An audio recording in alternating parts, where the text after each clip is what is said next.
Assalamualaikum warahmatullahi wabarakatuh. Ketemu lagi dengan saya. Kali ini saya akan bahas mengenai salah satu analisis tool, yaitu common size analysis. Seperti disebutkan di overview dari video yang sebelumnya, disebutkan bahwa salah satu bagian dari financial analysis adalah kita bisa menggunakan common size analysis. Di common size analysis di sini, biasanya kita ingin melihat berapa proporsi akun bila dibandingkan dengan total aset untuk balance sheet dan apabila dibandingkan dengan revenue untuk profit and loss statement. Fungsi dari common size analysis di sini kita bisa melihat dari trennya juga, artinya pada saat misalnya komposisi nilai dari common size analysis di sini, dari common size statement di sini misalnya untuk operating expense 0,2 artinya nilainya 20% dari salesnya. Kemudian kalau tahun berikutnya nilainya menjadi 0,3 atau 30%, maka terjadi kenaikan operating expense dalam proporsinya terhadap sales. Ini mengakibatkan adanya ketidakefisienan dalam operasi perusahaan karena meningkatnya operating expense. Laporan keuangan yang baik, yaitu misalnya expense tadi, itu diharapkan untuk tahun-tahun berikutnya proporsi expense itu harus turun bila dibandingkan dengan pendapatan. Sehingga pada saat kita bisa melakukan penurunan proporsi expense, maka akan menaikkan proporsi income-nya. Ini salah satu cara bagaimana kita bisa menganalisis dari sisi common size analysis. Untuk memudahkannya, kita akan fokus pada bagaimana kita bisa menyusun laporan common size-nya. Saya akan menggunakan Excel untuk memperlihatkan bagaimana kita membuat laporan common size. Ini adalah laporan keuangan, laporan laba rugi ABC dan laporan keuangan ABC 2015 dan 2019. Di awal sudah saya sebutkan bahwa untuk membuat common size, ya, misalnya di sini saya bikin laporan common size, ya.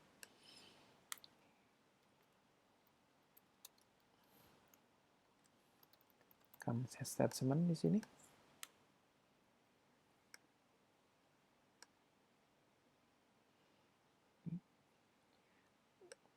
Untuk laporan laba rugi, maka nanti akan menjadi patokan adalah sales-nya di sini. Saya kasih warna kuning. Sehingga kita menyusunnya adalah dengan membagi semua akun di sini dibagi dengan sales. Kemudian di sini dibagi dengan sales-nya juga sama. Sini dibagi dengan sales-nya. Oke, sekarang saya rubah di sini dalam bentuk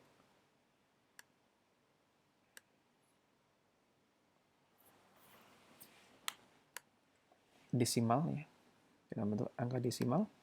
Kemudian di sini saya bagi 150.000, sini saya bagi dengan 150.000 dan seterusnya.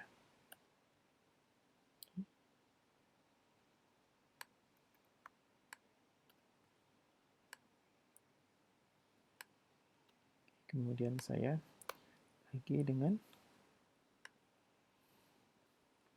150.000.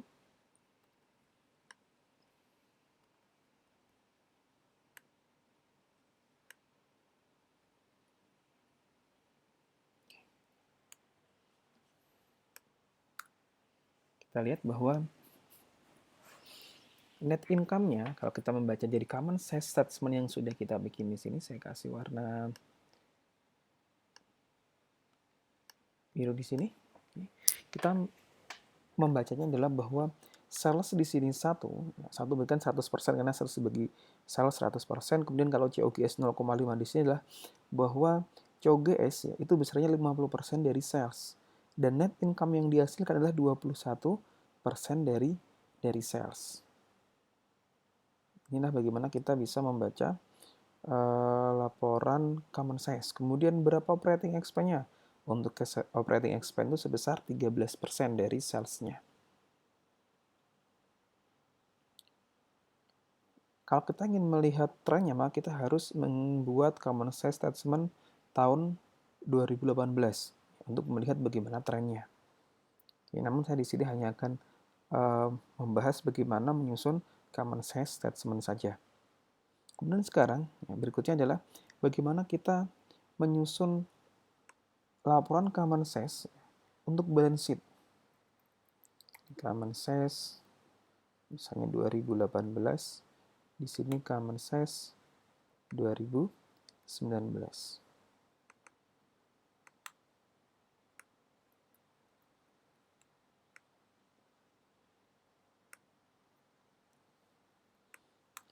Sama seperti di laporan laba rugi, kita akan menggunakan total aset. Kalau di laba rugi menggunakan sales, kalau sekarang kita menggunakan total aset sebagai dasar untuk membagi. Maka di sini kita bagi 2018 20.000 dibagi dengan 200.000. Ini saya kasih dolar biar nanti bisa diseret ya ke bawah. Ini kemudian saya gunakan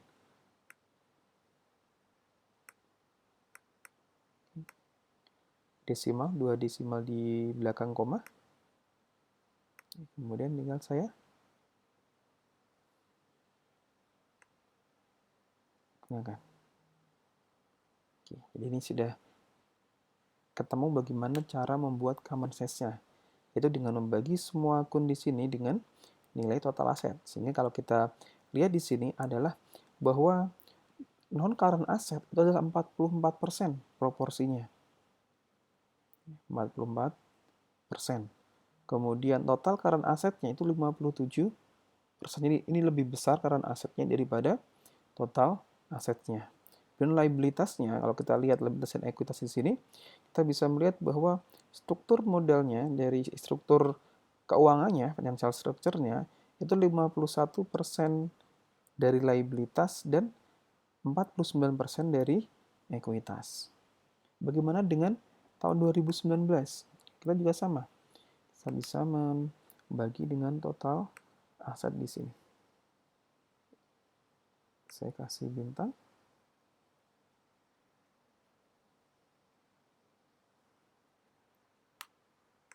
Kemudian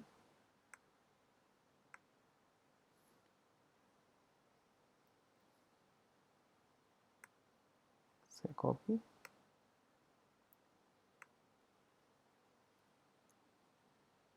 Oke, ini adalah common sense untuk tahun 2019.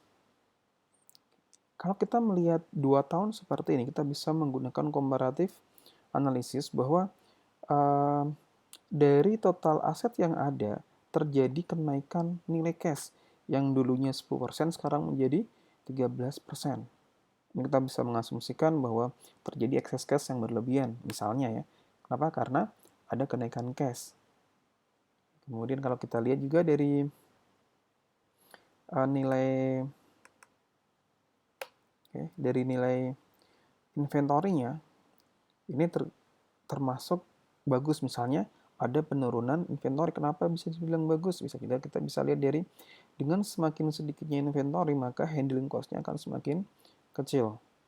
Kemungkinan kerusakan inventory juga semakin kecil.